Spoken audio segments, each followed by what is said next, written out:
Hi friends, मैं परविंदर खारी। Friends, आज की हमारी गेम है हितेश वाघेला जी की वीडियो रिकमेंडेशन सन 2012 में मैग्नस कार्लसन वर्सेस जुडिथ पॉलगर। मैं जैसा अक्सर कहता हूं कि जुडिथ पॉलगर एकमात्र वो विमेन ग्रैंड मास्टर है जिन्होंने सभी वर्ल्ड चैंपियंस को हरा रखा है। तो चलिए देखते हैं इस गेम में आखिर क्या हुआ था। नाइट F3 के साथ यहाँ कार्लसन की शुरुआत हुई थी।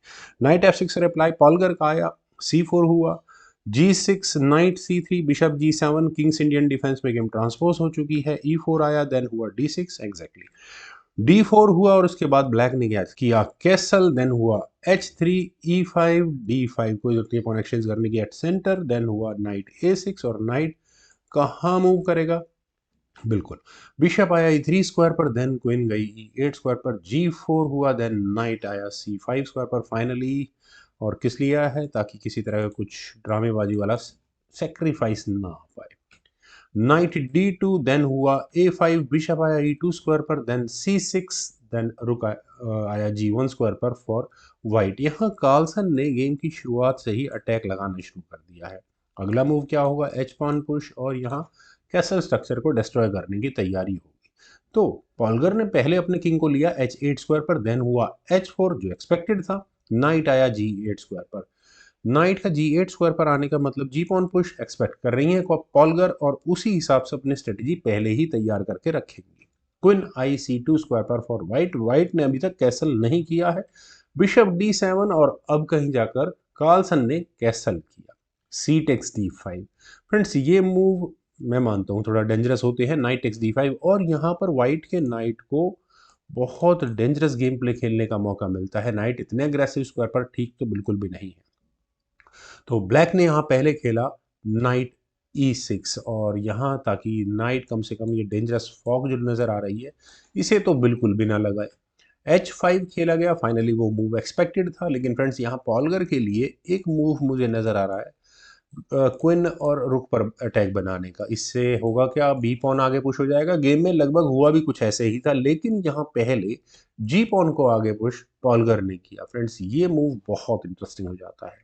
क्यों हो जाता है, आई डोंट थिंक कार्लसन यहाँ बिशप टेक्स G5 के लिए जाएंगे, क्योंकि यहाँ नाइट एक्स G5 पॉन के बदले में बिशप जाएगा। उसके बाद नाइट C7 से जरूर है क्विन और रुक पर अटैक बन रहा है, लेकिन अपना रुक देकर यहाँ रुक और पॉन लेकर ब्लैक का व्हाइट ने अपना नाइट और बिशप गवा दिया, तो काफी ज्यादा बड़ा डैमेज हो जाएगा। खैर, यहाँ पर व्हाइट ने अपने किंग को मूव किया B1 स्क्वायर पर। बिल्कुल सही भी है, पॉन पुश आगे आएगा ही आएगा, रुक सामने कहीं ना आकर बैठ जाए। बिशप A4 जो मैं अभी थोड़ी देर पहले एक्सप्लेन कर रहा था, B3 बिशप पर अटैक बना, ये बिशप गया C6 स्क्वायर पर। और अब क्या होगा, अब ये ए पॉन आगे पुश आराम से किया जा सकता है, लेकिन उससे पहले यहाँ कार्लसन ने अपने नाइट को लिया B7 स्क्वायर पर रुक पर अटैक बनाने के लिए। पहले रुक हटा गया D8 स्क्वायर पर, देन हुआ क्वीन C3, और यहाँ कार्लसन का इरादा इसी पॉन पर अटैक बनाने का है, नाइट F4। और फ्रेंड्स, यहाँ पॉलगर बहुत अग्रेसिव है। यहाँ ये नाइट क्या करने वाला है, बिशप पर अटैक बनेगा। कोई डिफेंस नहीं है उसका फिलहाल, तो बिशप गया वापस F1 स्क्वायर पर। और मेरे ख्याल से अब पॉलगर के पास सही समय था अपने इस ए पॉन को आगे पुश करने का। हालांकि नाइट से तो नहीं लिया जा सकता, पॉन से नहीं, ज़्यादा बेटर है कि यहाँ वाइट अपने बी पॉन को ही आगे पुश कर देगा, और फिर वो यहाँ इस पॉन को लेने के प्रोग्राम्स बना सकता है। लेकिन यहाँ H6 के ऑप्शन को पहले पॉलगर ने चुना, और क्वीन टेक्स A5, पॉलगर का एक पॉन उनके हाथ से जा चुका है। लेकिन क्या ये किसी तरह के एडवांटेज में तब्दील हो सकता है, ये देखने वाली बात होगी। यहाँ इस पॉइंट पर ब्लैक की गेम जिस तरह की है, मुझे नाइट बिल्कुल भी सही नहीं लग रहा है।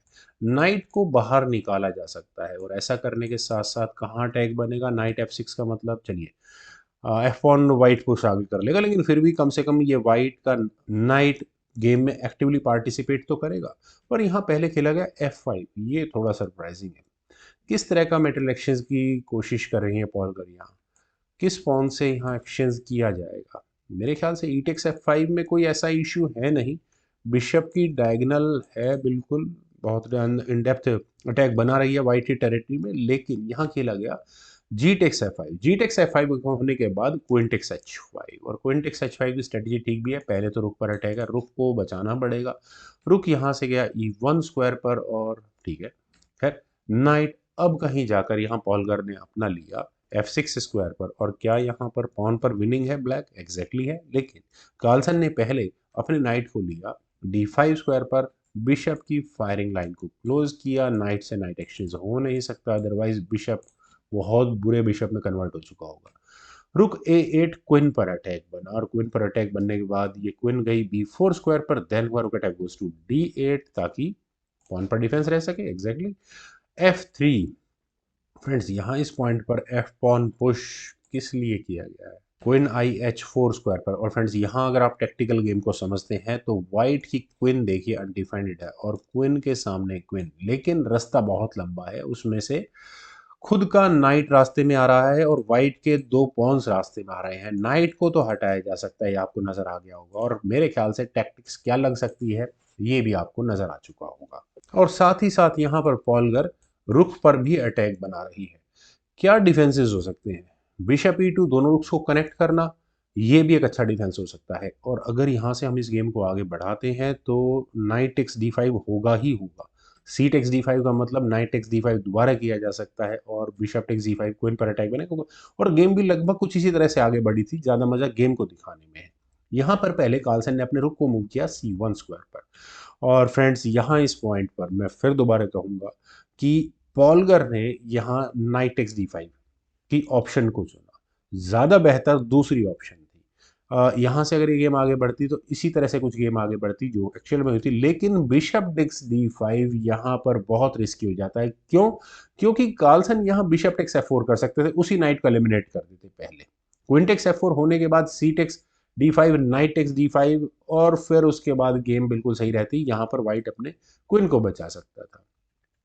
लेकिन कार्लसन भी इस अपॉर्चुनिटी को मिस कर गए। उन्होंने यहाँ किया सी टेक्स D5, पहले पॉन से उस बिशप को लिया, देन हुआ नाइट टेक्स D5, वहां पर पॉन गया। अब क्या करें? ई टेक्स D5 का मतलब क्वीन गंवानी पड़ती है, तो अब वैसे बिशप टेक्स D5 जो मैं पहले भी कह रहा था वही वेरिएशन यहाँ पर खेला गया। लेकिन ऐसा करने के बाद यहाँ पॉलगर को एक पूरा पीस का एडवांटेज होता है। क्वीन टेक्स G5, बिशप गया है यहाँ से, रुक टेक्स G5 हुआ, नाइट टेक्स B4, क्वीन मिल गई है और व्हाइट को पहले अपने रुक को बचाना होगा, तो रुक गया G2 स्क्वायर पर, देन हुआ D5। और अब यहाँ सेंटर में, बोर्ड के सेंटर में पासर्स निकालने की या पॉन चेन को डिस्टर्ब करने की तैयारी है। और अगर यहाँ मैं कहूँ कि ए पॉन को क्यों ना पुश किया जाए, कोई वजह नहीं है, क्योंकि ए फाइल पर भी अटैक बना हुआ है, खासकर इस A2 पॉन पर, तो वो भी जरूरी था। लेकिन सी टेक्स D5 ऐसा होने के बाद रुक टेक्स A2 मैं सोच रहा हूँ, लेकिन क्या जरूरत है करने की, नाइट टेक्स D5 होगा ही होगा। देन हुआ नाइट E4, तो नाइट गया E3 स्क्वायर पर, रुक और बिशप पर अटैक। मेरे ख्याल से रुक बचा लेना चाहिए था, कोई वजह नहीं थी ना बचाने की, लेकिन यहाँ पहले खेला गया F6, बिशप पर अटैक बना। मुझे ऐसा लगता है, मैं फिर दोबारा बोलूंगा, मुझे ऐसा लगता है कि पॉलगर को यहाँ नाइट एक्स G2 की ऑप्शन कंसीडर करनी चाहिए थी। होता क्या, नाइट देकर रुक मिलता, F takes G7 check, king takes G7, bishop takes G2, और इनफ मटेरियल होता यहाँ पर ब्लैक के पास इस गेम को जीतने के लिए। एक्सचेंज अप होता ब्लैक यहाँ से। लेकिन चलते हैं गेम पर। यहाँ खेला गया बिशप F8, पहले बिशप को बचा लिया, दैट्स इट। जो मटेरियल का एडवांटेज है वो कम से कम यहाँ पॉलगर अपने पास रखना चाह रही है। रुक अब बचाया वाइट ने अपना H2 स्क्वायर पर, रुक eight A goes to C8, यहाँ पॉन को लेने का मौका ही नहीं मिला बेचारे को। रुक एक्सचेंज आस्किंग है, क्या कार्लसन को करना चाहिए? अगर करते हैं तो ऑब्वियस है थोड़ी प्रॉब्लम तो होगी होगी, क्योंकि यहाँ पर एडवांटेज में तो ब्लैक ही है, rook takes C2, knight takes C2, और अब एक एक्स्ट्रा पूरा बिशप यहाँ पर, या मैं कहूँगा सही मायनों में नाइट यहाँ पर ब्लैक के पास एक्स्ट्रा होगा। लेकिन यहाँ खेला गया बिशप C4, और रुक एक्सचेंज की कोई भी गुंजाइश नहीं चाहिए यहाँ पर। Knight takes C4, B takes C4, then king आया G8 स्क्वायर पर, रुक B2, रुक C7, और फ्रेंड्स रुक के C7 स्क्वायर पर आने के बाद रुक अनडिफेंडेड जरूर हो चुका है, तो क्या करें? रुक से चेक दी जाए, अगर व्हाइट रुक से चेक देता है तो किंग H8 स्क्वायर, चलिए यहाँ खेला गया C5 होने के बाद नाइट D3, और यहाँ आप देख सकते हैं रुक्स पर प्रॉब्लम तो है ही है, लेकिन रुक D2 उसी नाइट को पिन कर लिया है, रुक अनडिफेंडेड है ब्लैक का, तो क्या इलाज है इसका? एक तो है कि रुक को D4 स्क्वायर पर ले जाओ, लेकिन ज़्यादा बेटर है कि रुक्स की बैटरी तैयार की जाए, यही पॉलगर ने यहाँ पर की। C6, बी टेक C6, रुक टेक C6 होने के बाद हुआ किंग F7, ताकि पॉन पॉन वैसे भी कोई प्रॉब्लम नहीं करने वाला।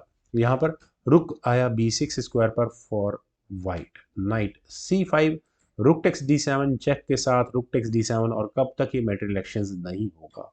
नाइट यहाँ से गया D2 स्क्वायर पर, कोई रिस्क नहीं लेना, वाइट को भी अपनी गुंजाइश बनाकर रखनी है एंड गेम के लिए, लेकिन H5। और फ्रेंड्स H5 होने के बाद आप यहाँ वाइट के इस नाइट की पोजीशन को देखिए, कहाँ आया कर रहा था ये G4 स्क्वायर पर, तो वो ऑप्शन तो यहाँ पर खत्म हो जाती है। नाइट बिल्कुल सेफ रखा हुआ है, पॉन खतरे में है, यहाँ पर वाइट का रुक 6 रैंक से हटाया नहीं जा सकता, इसलिए खैर रुक C6, नाइट पर कोई इशू है नहीं, तो रुक D2 की ऑप्शन को पहले यहाँ पर ब्लैक ने चुना। और फ्रेंड्स यहाँ से अगर ये गेम आगे बढ़ेगी, मेरे हिसाब से यहाँ रेजिग्नेशन आ सकता था। तो यहाँ इस नाइट के लिए जाने के लिए स्क्वायर कौन कौन से अवेलेबल है, मेरे ख्याल से इनके अलावा और कोई भी नहीं है। तो बेस्ट ऑप्शन मुझे E4 स्क्वायर की ही नज़र आती है, यहाँ से नाइट एक्सचेंज हो जाएंगे और उसके बाद पॉन को बचाना ऑलमोस्ट इम्पॉसिबल हो चुका होगा, तो ब्लैक फिर यहाँ विनर निकल कर आता है। तो यहाँ नाइट H3 की ऑप्शन, ये ब्लंडर है इस गेम में जो कार्लसन ने चली है।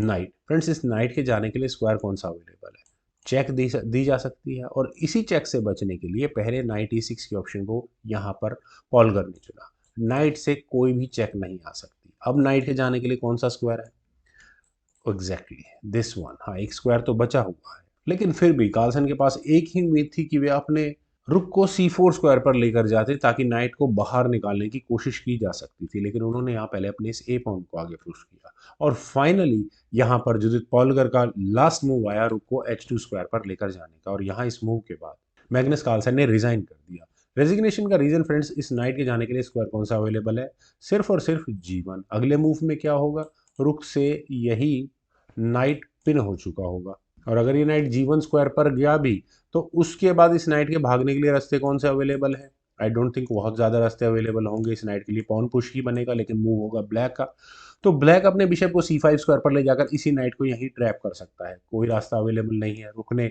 सेकंड रैंक पहले ही रोक कर रखी हुई है, और अब रुक भी इस नाइट का बिशप डिफेंस करने के लिए नहीं पहुंच सकता। तो फ्रेंड्स, बहुत मुझे अच्छी गेम लगी, उम्मीद है आप सभी लोगों को भी हितेश वाघेला जी के द्वारा बताई गई गेम जरूर पसंद आई होगी। तो आप लोग इस वीडियो को लाइक करें, शेयर करें, और मेरे इस यूट्यूब चैनल चेस गुरु को प्लीज सब्सक्राइब जरूर करें। आपके कमेंट्स का मुझे बेहद इंतजार रहेगा।